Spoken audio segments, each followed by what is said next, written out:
سبيل الدموع سبيل مريح تنهدى يا صاحي كي تستريح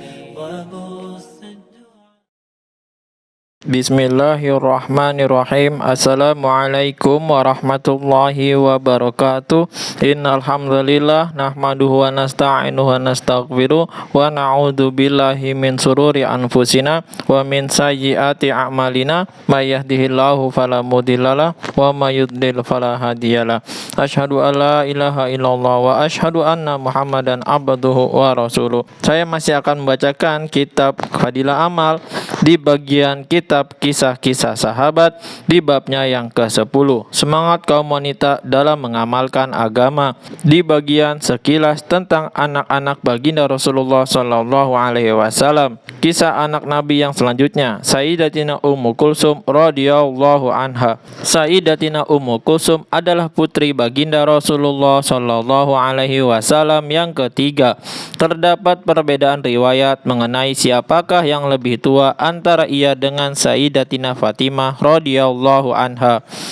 Kebanyakan ahli sejarah menulis bahwa Sayyidatina Ummu Kulsum radhiyallahu anha lah yang lebih tua. Pada mulanya ia menikah dengan Utaibah bin Abu Lahab, tetapi belum sampai tinggal serumah, turunlah surat Al-Lahab yang mengakibatkan ia diceraikan oleh Utaibah, sebagaimana telah dikisahkan sebelumnya. Pada kisah yang lalu diceritakan bahwa mantan suami Sayyidatina Ruqayyah radhiyallahu anha, Utbah, akhirnya masuk Islam.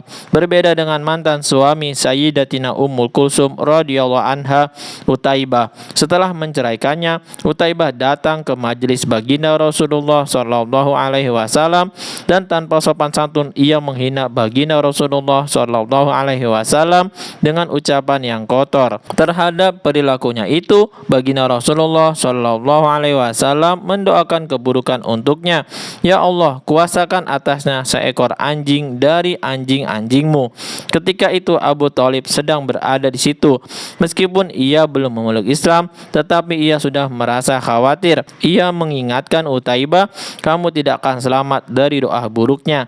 Ketika ia akan melakukan perjalanan menuju Syam, Abu Lahab berkata, aku senantiasa khawatir akan doa buruk Muhammad. Untuk itu semua orang dalam kafilah hendaknya menjaga anakku. Kemudian tibalah mereka di tempat yang terdapat banyak singa. Pada malam harinya mereka menumpuk barang-barangnya di suatu tempat sehingga seperti bukit. Lalu Utaibah tidur di atasnya dan dikelilingi orang-orang dari 4 penjuru. Pada malam itu datanglah seekor singa. Ia mengendus setiap wajah orang yang tidur. Lalu dengan sekali lompat singa itu sampai ke atas tumpukan itu dan langsung memisahkan kepala Utaibah dari badannya. Utaibah sempat berteriak, tetapi dengan satu terkaman saja tamatlah riwayatnya. Sebagian ahli sejarah menulis bahwa Utaibah masuk Islam, sedangkan kisah di atas dialami oleh saudaranya yaitu Utbah. Yang pasti di antara mantan suami Sayyidatina Ruqayyah radhiyallahu anha dan Sayyidatina Ummu Kulsum radhiyallahu anha, salah satunya ada yang masuk Islam dan ada yang diterkam singa. Kisah ini menjadi pelajaran untuk kita agar tidak memusuhi wali-wali Allah. Allah Subhanahu wa Ta'ala berfirman dalam hadis qudsi yang artinya, barang siapa yang memusuhi kekasihku, maka aku menyatakan perang dengannya. Setelah Sayyidatina Ruqayyah radhiyallahu anha meninggal dunia pada Rabiul Awal tahun ketiga Hijriah, Sayyidatina Ummu Kulsum radhiyallahu anha menikah dengan Sayyidina Utsman radhiyallahu anhu. Baginda Nabi sallallahu alaihi wasallam bersabda, perkawinan Ummu Kulsum dengan Utsman ini karena wahyu dari langit. Sebagian riwayat juga menyebutkan bahwa pernikahan Sayyidatina Ruqayyah radhiyallahu anha dan Sayyidatina Ummu Kulsum radhiyallahu anha adalah juga karena wahyu dari langit. Dengan suami yang pertama, Sayyidatina Ummu Kulsum radhiyallahu anha belum sempat tinggal serumah, dan dengan Sayyidina Utsman radhiyallahu anhu ia tidak mendapatkan keturunan. Ia meninggal dunia pada bulan Sya'ban tahun ke-9 Hijriah. Setelah Sayyidatina Ummul Kulsum radhiyallahu anha wafat, baginda Rasulullah sallallahu alaihi wasallam bersabda, jika aku memiliki 100 putri, niscaya satu persatu akan aku nikahkan dengan Utsman.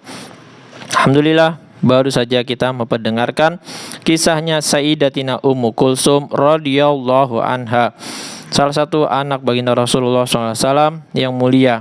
Mudah-mudahan kita bisa mengambil hikmah, amal dan sampaikan kepada saudara-saudara kita yang lain. Subhanakallahumma wa bihamdika asyhadu alla ilaha illa anta astaghfiruka wa atubu ilaik. Wassalamualaikum warahmatullahi wabarakatuh. سبيل الدموع سبيل مريح تنهدى يا صاحي كي تستريح وبث